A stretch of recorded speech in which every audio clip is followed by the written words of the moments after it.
nacional com 4 quartos, tem direito a passagens aéreas de ir e de volta para ele e para a família toda semana, tem direito a uma série de regalias, a mobília de todo apartamento, desde cama, mesa e banho, até os talheres, é tudo por conta do Congresso. Então, todas essas regalias e muito mais, direitos a emendar o orçamento da União, né? E etc., são privilégios que são negociados com esse assessor especial da Presidência da República para assuntos parlamentares, que é o braço direito do ministro-chefe da Casa Civil. Tá? Então, Valdomiro Diniz recebeu esse posto. Logo depois, ele é cassado, né? Depois que o escândalo estoura, que a Rede Globo exibe em Jornal Nacional, e a revista Época em capa de revista, e aí ele se afasta do poder, mas fica no ar aquele clima, né? O que estaria acontecendo nos bastidores do governo Lula. E a revista Veja, então, vem tratando o assunto com muita ênfase e tem prestado um serviço a essa nação como nunca antes fora prestado, né? Por exemplo, Lula, recentemente, tem atacado a revista Veja, né? Falando que acerca, por exemplo, do esquema que Daniel Dantas anunciou, né? Ataca a revista Veja e diz que a Veja atingiram o limite da podridão, né? Que o autor do texto do texto aqui redigido na revista seria bandido, mau caráter, malfeitor e mentiroso, né? E na redação da revista não havia ninguém com 10% da dignidade dele próprio, do Lula, né? Mas como nós sabemos, né, que como se a dignidade pudesse ser medida em porcentagem, assim como as propinas dos petistas. Em seguida, Lula afirmou que não havia lido a reportagem contra a qual vociferara tanto. Mas a verdade é que esse serviço prestado pela revista Veja, a Nação, é um verdadeiro serviço de patriotismo nacional, porque tem revelado toda a chamada podridão, né? E o banditismo que está por trás de todos esses fatos escabrosos, né, que estão acontecendo nesse país. Por exemplo, começa tudo mais recentemente a partir da corrupção nos Correios, o banditismo. Em maio de 2005, a revista Veja publicou reportagens sobre Maurício Marinho, um funcionário dos Correios, flagrado em vídeo embolsando propina de R$3.000.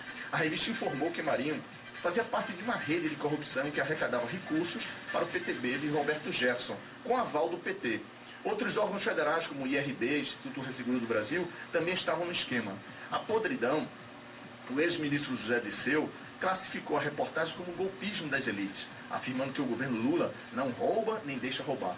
E garantiu que a corrupção nos Correios era um caso isolado. O PT tentou impedir o Congresso de investigar o caso, mas o desfecho disso tudo foi que os funcionários das empresas confirmaram as denúncias e todos os diretores dos Correios e do Instituto Resseguro do Brasil foram afastados.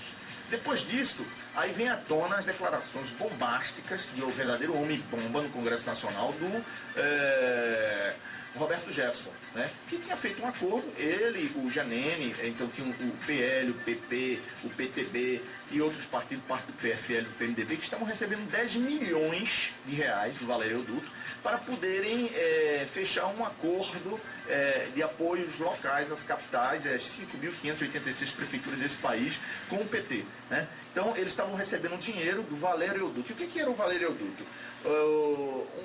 Uma verdadeira quadrilha teria se organizado para tentar angariar fundos para comprar pequenos partidos, os chamados partidos da base aliada do governo. O governo, você veja, para você ter uma ideia, o PSDB no governo fez aliança com 2 grandes partidos, o PMDB e o PFL. Já o PT não, escolheu 6 pequenos partidos. Então, com isso, ele teve que aumentar o número de ministérios, né? Então, ficou 25 ministérios. E em julho de 2005, a revista Veja informa que Marcos Valério havia montado um grande esquema de lavagem do dinheiro a pedido do PT.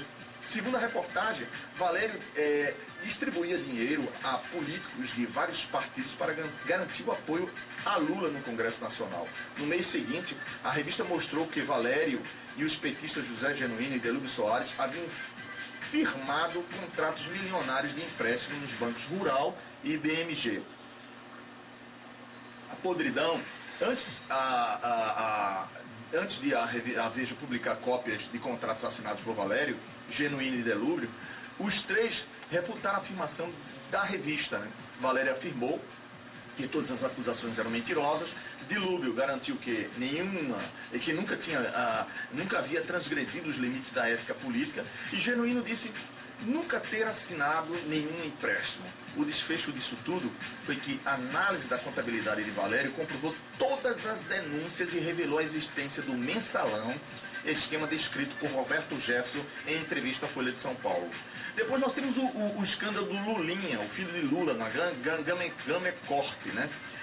O filho do presidente Lula montou Fábio Luiz da Silva, montou uma empresa no segundo ano do governo do pai, a Gamecorp, né?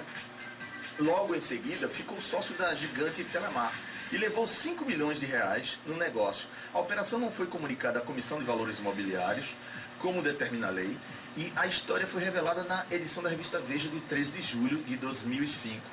O presidente Lula, então, se recusou a investigar o caso. Em um discurso indignado, disse ser alvo de um golpe baixo da imprensa destinado a invadir a sua vida privada, né? Então, o desfecho disso tudo foi que a reportagem da Veja foi inteiramente confirmada, mas o governo não tomou nenhuma providência sobre o caso. Depois tivemos o escândalo do dinheiro na cueca, né? O banditismo. Em julho de 2005, José Alberto Vieira da Silva foi preso no aeroporto de Congonhas, em São Paulo, com 100 mil dólares e 200 mil reais escondidos na cueca. Ele era assessor do deputado cearense José Nobre Guimarães, irmão de José Genuíno, ex-presidente do PT. Alberto tentou dizer que o dinheiro havia sido obtido com a venda de legumes e verduras. Genuíno não se manifestou sobre o caso, Guimarães foi poupado de dar explicações, sua única punição foi de ser expulso do executivo do partido no Ceará. O desfecho disso tudo foi que, apesar de ter sido apanhado em flagrante, José Adalberto teve a prisão relaxada logo em seguida, ninguém foi preso nem punido pelo episódio, né? Aí temos o caso Bob Marques, né? O caso Bob Marques. Em 3 de agosto de 2005, a revista Veja também trazia uma informação que afetava diretamente o ex-ministro José Dirceu. A CPI dos Correios havia encontrado uma autorização de saque no Valério-Duto no valor de 50 mil reais em nome de Roberto Marques, conhecido como Bob, secretário particular de Dirceu. Então Dirceu disse que quem aparecia na lista era um homônimo do seu secretário. O ex-ministro se esforçou para esconder o nome de Bob Marques, porque sabia que a autorização de saque em nome de seu assessor era a prova cabal de sua ligação com o dinheiro sujo do Valério-Duto. O desfecho disso tudo foi que, apesar de tentar ocultar as relações com Marco Valério, Dirceu foi cassado pela Câmara em novembro do ano passado e não poderá se candidatar a nenhum cargo público até 2015. Mas ele não ficou obscuro, não. Ele continua articulando atrás dos bastidores do governo Lula. Então nós temos também Palocci e os lobistas, né?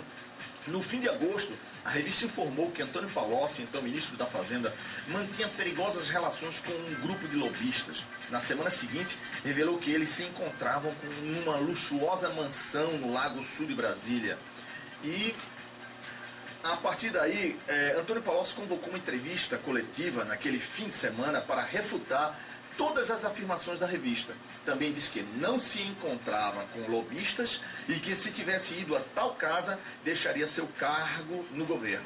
O desfecho disso tudo foi o seguinte: Palocci foi desmentido por Rogério Buratti, seu ex-assessor, e por Francelino Costa, o caseiro da mansão.